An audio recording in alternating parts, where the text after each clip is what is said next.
Ryan Reynolds here for, I guess, my 100th Mint commercial. No, don't. No. I mean, honestly, when I started this, I thought I only have to do like 4 of these. I mean, it's unlimited premium wireless for $15 a month. How are there still people paying 2 or 3 times that much? I'm sorry, I shouldn't be victim blaming here. Give it a try at mintmobile.com/save. Whenever you're ready. $45 upfront payment equivalent to $15 per month. New customers on first 3-month plan only. Taxes and fees extra. Speed slower above 40 gigabytes. See details. Hey guys, welcome to this week's podcast episode. And I've got a fantastic guest for you today. Alex Schilinsky, founder, CEO of Prospecting on Demand. Looks like he's got a book out also, Hustler's Handbook. We'll talk about that.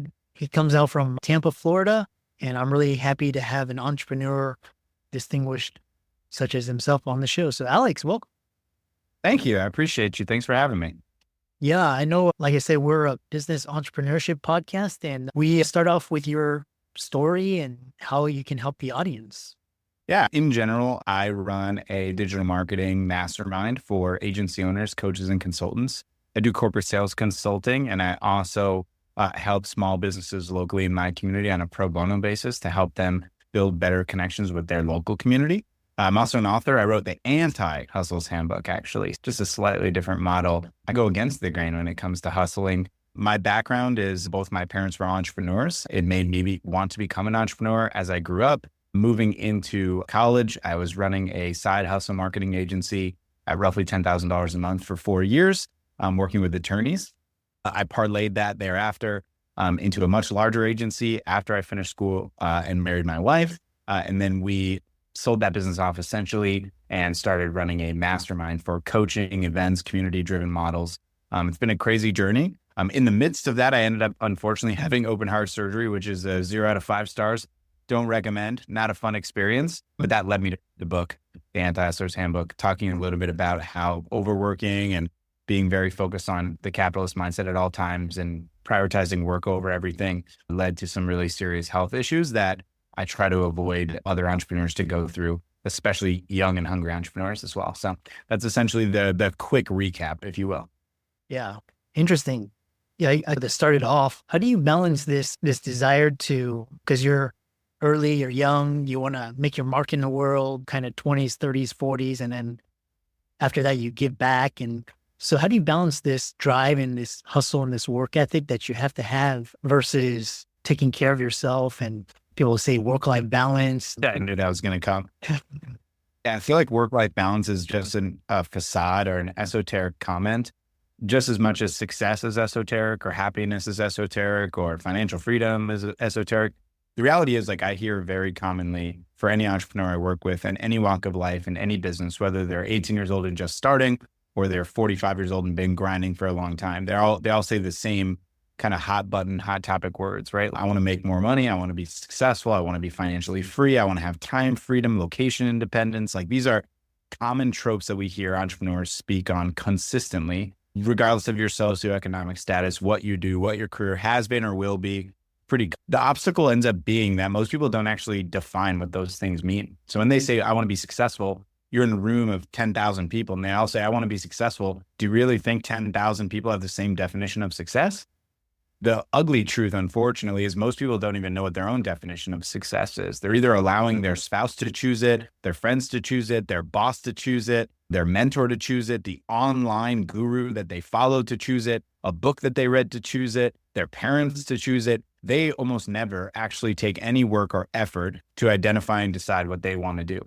So what I've come up with in the book is this concept of the define, design, do model.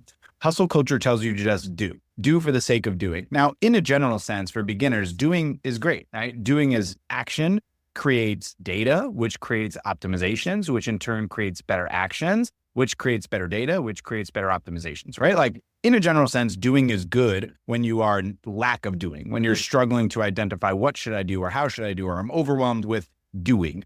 Just taking action is a big win. But the problem is that taking action becomes the operating system for entrepreneurs in a general sense, like just consistently doing things and not really understanding where they're going or why.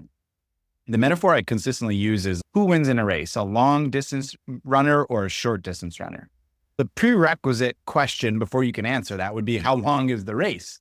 And that's the thing. Like when you say that you want to be successful, there's no milestone or finish line or race that you're running. So how are you supposed to know like what the stamina is required, right? And hustle culture is prevalent everywhere. Like it's on kids' Little League baseball jerseys. Hustle harder, give 110%. Like it's everywhere. And so the concept of taking any time to identify what you want is strange and foreign to people. The concept that I try to help people understand consistently is if you take the time to really identify what you want in your life, you're exercising your agency. And I don't mean like your marketing agency or your business, your agency, like as a human being, your choice. If you don't have a boss telling you what to do, at the end of the day, everyone will become your boss if you don't know what you're working towards because they're the ones dictating your life on their terms.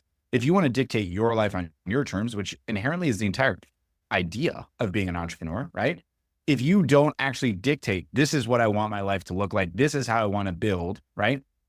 This is what I want to achieve, then you're never going to actually be able to achieve anything or be successful. The chase is the thing that becomes the drug. And so you're out there hunting, you bring back the kill, your family's saying, we have enough, but you're already out there hunting again. The reason why most people I see don't actually take the time to identify their success is one, they're worried they don't know what success is. That's a really common problem and trope.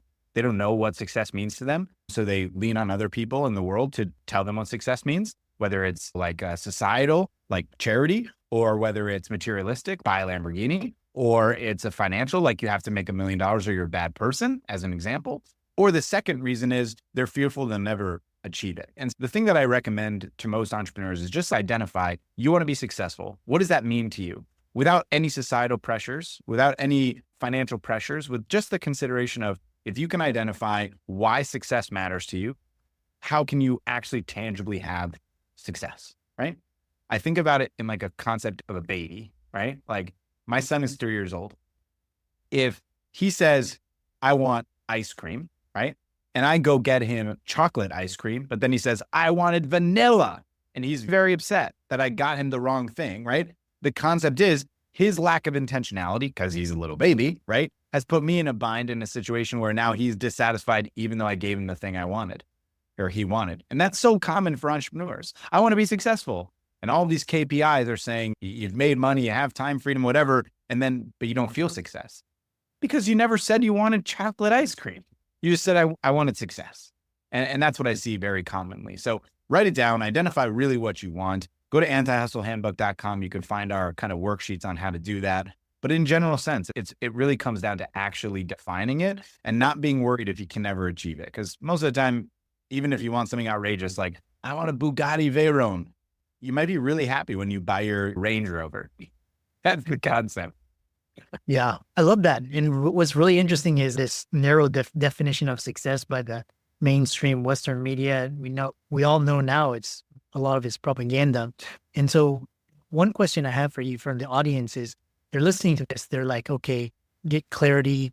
I don't want to be a lawyer like my dad. I don't want to be a doctor like my mom. I don't have to build the next $1 billion company. And once they get clear on that, what happens if their boundaries and their values conflict with society, with their parents? How do they exercise those boundaries?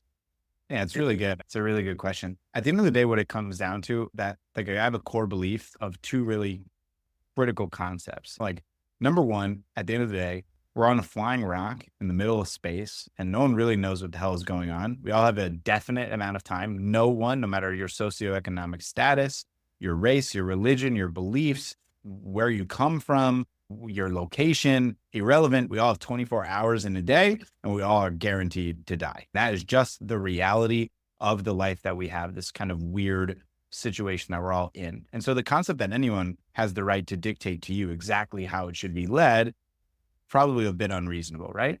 Number two to that concept would be, there are of course people in your life that are very important in identifying what those boundaries need to be. Now, if you're single and you have no parents and you have no friends, or you are just complete loner in society, then maybe you wouldn't. But the percentage of people that are that way is extremely small. Pretty much everyone has dependence, right? And not independence, dependence. They have kids, or they have a spouse or a partner, or they have parents, or they have brothers and sisters, common knowledge of life, right? There's also the esoteric dependence of God, right? A lot of people have that as something really important. And who am I to tell you whether or not that's a facade or not? I think it's such a sanctimonious thing to be like, oh, that doesn't matter. If it matters to you, then it matters. That's the point. So how do you deal with those tribal lines when there's clearly a distinction? Like, my parents are Republican, but I'm a Democrat. As an example, as something as ugly as politics, it starts with uncomfortable conversations, right? Starts with uncomfortable conversations. Your ability to achieve what you want in your life is on the other side of discomfort. That's what it is, right? Discomfort ultimately proves to be a consistent approach to adversity, which equals opportunity, which equals growth, right? I'm not saying it's going to be an easy conversation with your spouse if you and her have a completely different opinion on how success should be deemed, or if you and your parents, they have expectations of you that you can't match. But at the end of the day, the core value of your relationship, the love, care, support, and desire to see one another succeed in your terms, meaning in the terms of that person, should supersede any of the terms that they are trying to put the bearings upon you. I'm not saying it's going to be easy. It's certainly not going to be easy. It was easier for me because my parents and my siblings were all about me being an entrepreneur and wanting time freedom and all that stuff. But that doesn't mean every single thing that I've ever had has been easy, that all my mentors, all of my people that I cared about agreed with every single model that I have set forth. But at the end of the day, it's my life and no one else's. Yeah, I love that. And then I know we have around 8 to 9 minutes. And I really love this idea because what it's talking about is you're hinting at working smarter. A lot of doctors on this podcast, they're so used to this whole sacrifice and this hustle, which we talked about. But then trading time for money. And how do you get them to understand to work smarter, to go from freelance trading time for money into a CEO, a business owner, so they can continue to make profits and scale without burning themselves into the grounds? Yeah, it's hard. Again, like I think the first realization is just recognizing that it's hard. One of the core values I live by is a concept that a problem well explained is a problem half solved. I find the concept to be very valuable. I told you I had heart surgery. I was born with a bicuspid aortic valve. I didn't know about it until I was 18 years old. The ignorance is bliss model fit very well from the time that I have earliest memories, probably 5 or 6 years old to 18 prior to being told I had the problem. I was happy-go-lucky. I had ignorance. I had zero idea that I had any heart issue, underlying problem. I was fine, right? Obviously, once that Pandora's box is open, there's no going backwards. There's no unfinding out that you have the heart problem, right? But the reality is a problem half explained is a problem well solved. I'll give you this example, right? People use ignorance as bliss as a crutch too often. God forbid, if I never found out about my heart problem and no one ever told me, would I have died from a heart attack at 31 years old when my wife was pregnant or when my son was 1 or 2? Or would it have been better to have found out about it, dealt with the circumstances of the challenge of finding out, but being able to solve it? It's the big C word, right? Like, how many people walk around with cancer right now at a terminal stage, but they have no idea? Is ignorance really bliss? No, they're going to suddenly die and have no idea why. Whereas if they had found out a year ago, yeah, it sucks to find out, but guess what? You can solve it, right? I'm a big believer of that concept. So first and foremost, if you know that's the problem, that you're overworking, you're trading time for money, you've been grinding for a long time, it's just a really common trope to be punishing yourself. I'm so stupid. I can't believe I'm doing this. This is not what I signed this up for. Can't believe I've been stuck in this for 2 decades. Old dog can't learn new tricks. And it's just all facade. It's all fake. It's all not true. It's just a game that your brain plays on you to make you feel shittier, because that's our own worst enemy is the concept, right? And so what you're going to do is pretty simple. You're going to identify what the problem is. Half of the problem is now solved. And then you're going to work towards a solution. What's the solution? It's the obvious. It's the understanding of identifying what does it take to become the CEO level doctor. That means you're probably going to work less with patients one-to-one. And that might change your life quite drastically if you've been doing it for 5, 10, 15, 20, or 25 plus years.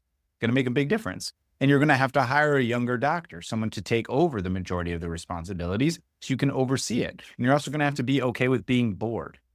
One of the concepts that I try to talk to my entrepreneurs and friends and consultants with is this, or colleagues with, is this concept of being bored.